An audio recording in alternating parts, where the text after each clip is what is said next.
fellow travelers along the path of the beam. I am known on this level of the tower as Jaime and Fuego. And if it please you, that's right, I will stop singing and we can just have some palaver here on Hail to Stephen King. And yes, this is a program that I do every terrifying Tuesday, every scarific Saturday here on The Horror Show. So gracias very much for joining me. And I'm trying to get back to just more of a stable, like, week to week of having one sort of episode on Saturday and one sort of episode on Tuesday. So at least for the time being, guys, every terrifying Tuesday is going to be more of a general question from a viewer, you know, something that somebody has thrown at me. And then every scarific Saturday is going to be where I talk, at least for now, about, like, a film, a TV series, something like that. I have a new limited series of videos that I'm currently working on, which you've seen one of so far. It's called The Films That Forgot the Face of Their Father. And the first video up is A Return to Salem's Lot. It's basically about the sequels and the remakes, whether they were TV movies or you know, theatrical stuff or home to video, because we had so much of that in the 90s. But yeah, it's essentially me covering all of the sequels to stuff like Firestarter, Pet Sematary, Carrie, The Mangler, Children of the Corn. Sometimes they come back. Boy, there's a ton of them, guys. So yes, every Saturday from now on, you can expect a video that's going to pertain to an adaptation by King of some sort. And then every Tuesday, at least for now, is going to be more of a general question where I take an idea from a viewer and I just run with it, okay? And so it's been asked a lot, but I got to give a shout out to my dude Scott Baker. What's up, homie? And fellow metalhead. So he asked a while back, actually, at this point. He said, what are your favorite Stephen King crossovers? And so, as I've mentioned before in the program, but just for any people who are a little bit more noob to all of this, I started reading Stephen King because of the fact that I realized so many characters cross over. One in particular being Flag. When I realized that Flag from The Stand, which is like my favorite Stephen King book possibly, it fluctuates. I've said this many times. It's The Stand, Pet Sematary, and It. I know they're favorites for a lot of people, but it's because they're like easily his three best in my estimation, at least. But when I found out that Flag showed up in the Dark Tower books, I was just like, okay, I'm sold. I have to start reading all the Stephen King stuff from start to finish, and that's what I set out to do, and that's what went down. And last September, I finished with Sleeping Beauties, and I'm all caught up, anxiously awaiting The Outsider in May on the 22nd. So, but yeah, so Scott asked what my favorite crossovers were, and so I decided let's do a top 10 favorite King crossovers, when one character from one story showed up in another story. So let's just get right to it, guys. The first one, it might be one of the first crossovers that we got, actually. So King was building the Castle Rock verse in the early 80s, and in the Dead Zone, there's a character by the name of Sheriff Bannerman. Okay, yes, that's correct, Sheriff Bannerman. And he is essentially the guy who employs Johnny Smith to help him find, excuse me, this serial killer that basically takes up a good chunk of like the first half of the movie and like I'd say about a third of the book. But yeah, lo and behold, that character showed up in Cujo, which was the next book in Castle Rock, and unfortunately Bannerman had the fate of going to investigate the property where Cujo is now rabid after getting bit by that bat, and yeah, it's not a fun little tassel he has with that Saint Bernard. Yes, it is far, far, far from the Charles Grodin movie. So that's what my first here on this countdown is for my 10 favorites. And these aren't necessarily in any particular order, but I'm just gonna run with them, y'all. Next one is it's a character that showed up in the Dark Tower that was originally in a short story. It was almost like novella length, in all honesty, but it was like right in between. A character by the name of Dinky Earnshaw. Dinky Earnshaw is this like computer whiz kind of sorts that gets employed to kind of use his breaker type abilities. Haha, wink wink. I mean, he's taken in to oh boy, Thunderclap for a reason, man. So, but in any event, yeah, so he shows up in the 7th Dark Tower book because the low men have taken him, and he's a breaker. He's helping break the beams to bring down the tower and destroy all of existence. But Dinky Earnshaw had a very interesting just kind of short story in Everything's Eventual where you get just the roots and I guess the origin story of this character. So a lot of people, I still remember when I first read Dark Tower 7, I was like, who the hell is this guy? And then I went and I read Everything's Eventual, and I was like, oh, that's where they got him from. Okay, cool. I recommend both, because he's an amusing, snarky, like pimply, like younger, early 2000s computer kid that I kind of was myself, I guess. Okay, so let's jump to another one. And let's do non-Dark Tower, because a lot of these are Dark Tower related. You know, I thought it was really dope when they brought Ace Merrill into Needful Things, and the way that Leland kind of manipulated him and just used him as his little pawn in his droog and stuff like that. Ace has actually popped up in a lot of stuff besides the body. He was also in, I believe it was Nona, which was a short story in Skeleton Crew, where this guy falls in love with this girl who may or may not be dead. Ace is in that as well. So he's been in a few different things besides just being so iconically portrayed by Kiefer Sutherland. So yeah, I definitely vote for Ace showing up in Needful Things. That was a cool use of him, and they honestly expanded on his character significantly, you know? So yeah, that was a cool one. Another one that's warm to my heart, even though he only pops up in a few scenes. Mike Hanlon being in Insomnia was a really cool Easter egg. He's running the library all by himself, which is now two separate areas. The children's library is one side, and the adult library is another side. His interactions with Ralph Roberts they're more so fan service, I'd say, than anything else, especially since the story is set in Derry and whatnot. But Insomnia, while it's not one of my favorite King books, I believe in some ways it's underrated.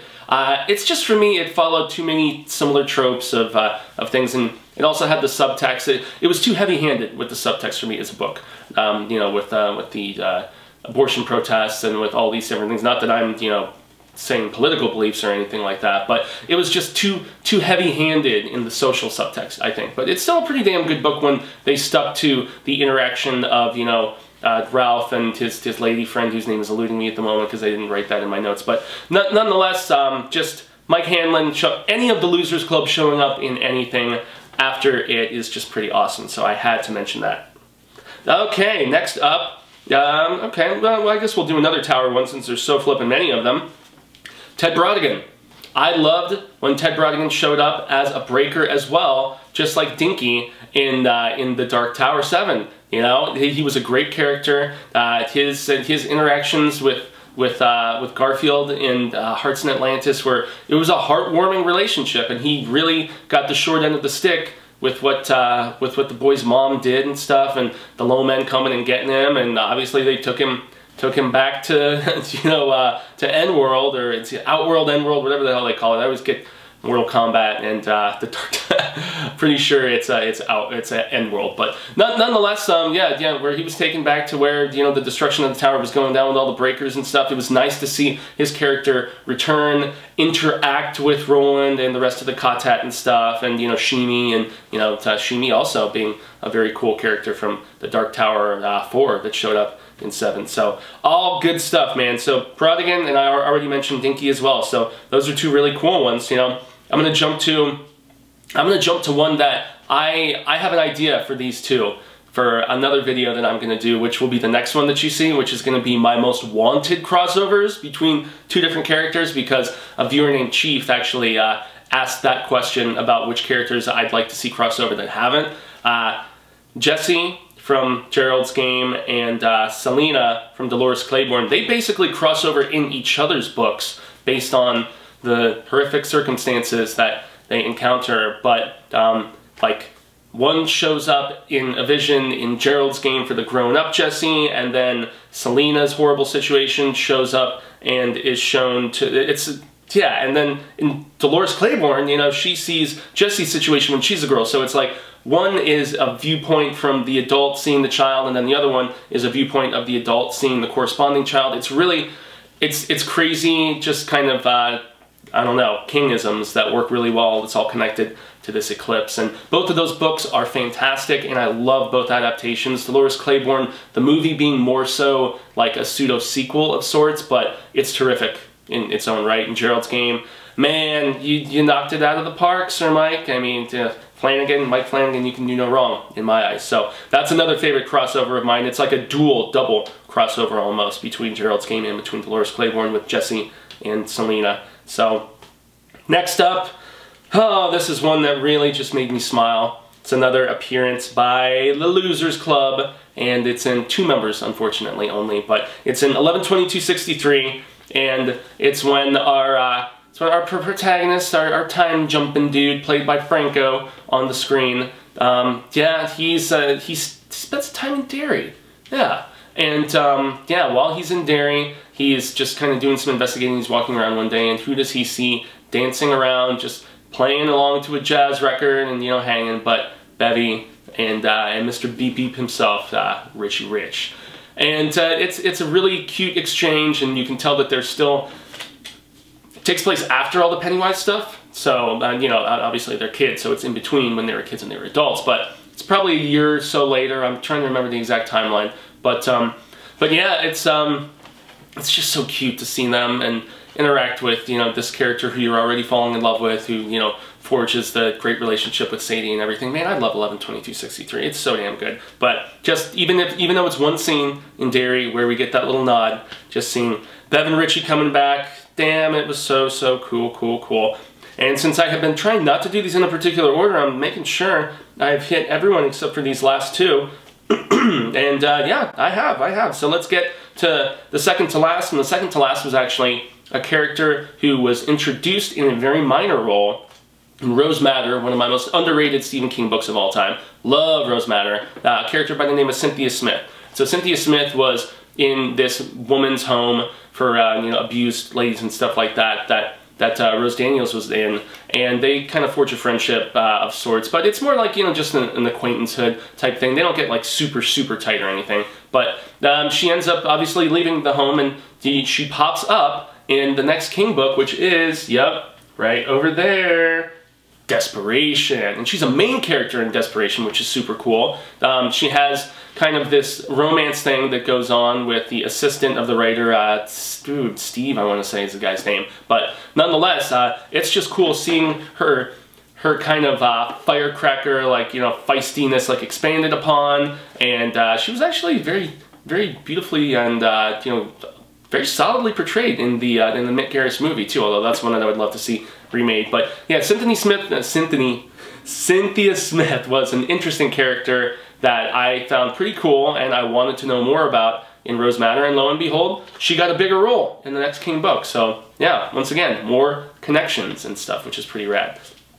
The final one is the one that obviously makes the most sense, because it's the character who got me to start reading all the King stuff in its published order. You guessed it, Ran the Flag, Mr. RF, who has popped up in so many other incarnations of stuff, as recently as Gwendy's Button Box, as Richard Ferris. But yeah, he's alluded to having been, you know, leading violent, you know, Vietnam protests and Hearts in Atlantis, and he also he crossed over in The Dark Tower, you know, and that was what really got me interested. But I'm actually not going to say that I liked his crossover in The Dark Tower as much, because of the disservice with Mordred and everything, and him getting killed in such a stupid-ass fashion, which is why I have an idea for just him doing his whole cyclical thing like we see in the uncut version of The Stand, and just presumably dying and then just re-emerging, just reincarnating somewhere, because he's just that odd and powerful of an entity. But yeah, I love the stuff with him in 3 and 4, where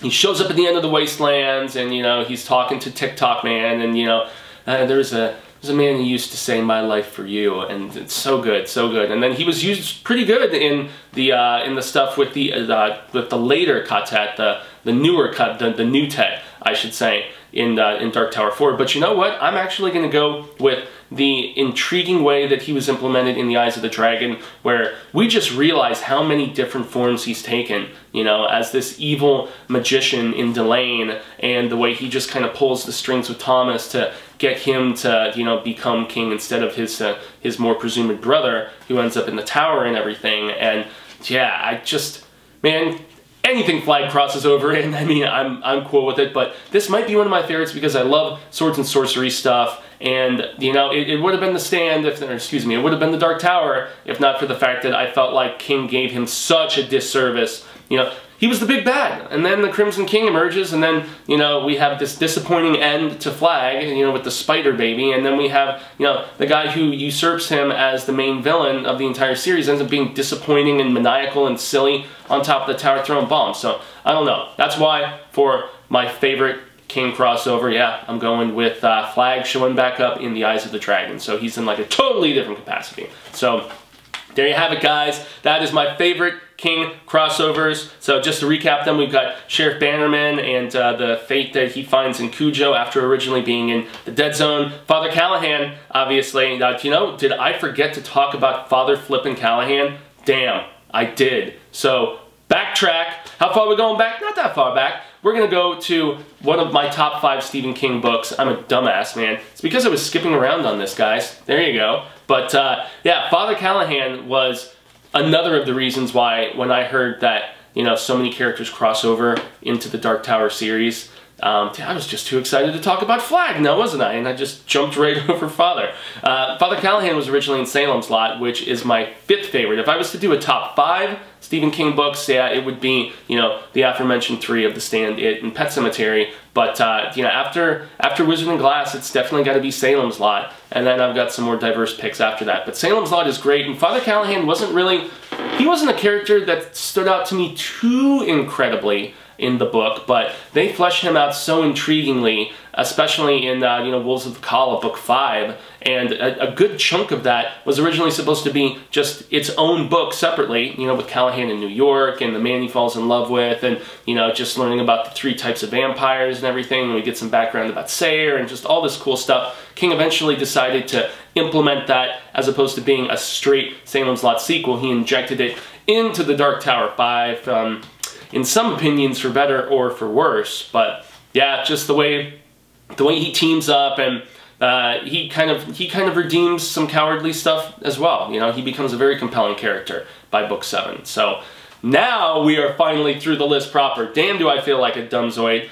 So yeah, Sheriff Bannerman going into Cujo after being a key part of the murder investigation in the Dead Zone. Father Callahan, the Dark Tower. It's because there were so many Dark Tower references here, damn it, I'm just like, oh, that's a Dark Tower crossover, that's a Dark Tower crossover. That's just to keep in mind, guys, who don't know that much about the King-verse. The Dark Tower is like the ultimate King, like smorgasbord melting pot of influences, of characters. I mean, it's so rad status. Now, next up, I'll just say Flag, Eyes of the Dragon. I'm not going to beat that dead horse. Ace Merrill from The Body, showing up in a significant role in Needful Things. Our little Easter egg of Mike Hanlon in Insomnia. Jesse and Selena and their counter crossover in both Gerald's Game and Dolores Claiborne. I've got Ted Brodigan in The Tower, you know, coming from Hearts in Atlantis after the low men got him. Then I've got Cynthia Smith from Desperation, actually originally from Rose Matter, showing up in Desperation. We've got Dinky Earnshaw from Everything's Eventual popping up in the Dark Tower 7 as well as a breaker. And then lastly, the one that probably warms my heart the most, yeah, Bev and Richie and their little dance number in 11/22/63. I love it, I love it, I love it. I love all of you guys and gals, constant readers, constant viewers alike, for showing up here and checking out the show. I've been Jaime and Fuego. You can find me on all social media sectors, Twitter, Instagram, Facebook, the YouTubes, just right here as you see it below. And if you haven't subscribed to The Horror Show, please, please do. Like and share this video with the hashtag Hail to Stephen King, like you see below. And if you haven't hit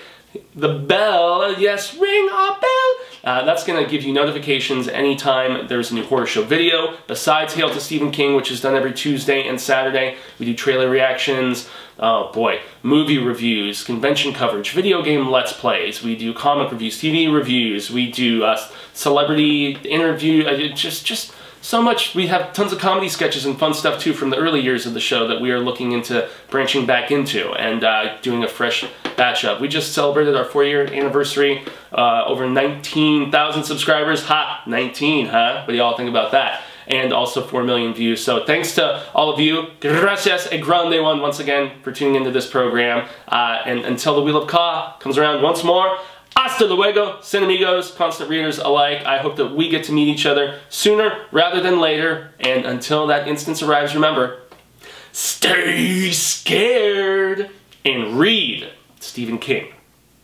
Especially those Dark Tower books, man. You want crossover crazy? That's where it's at.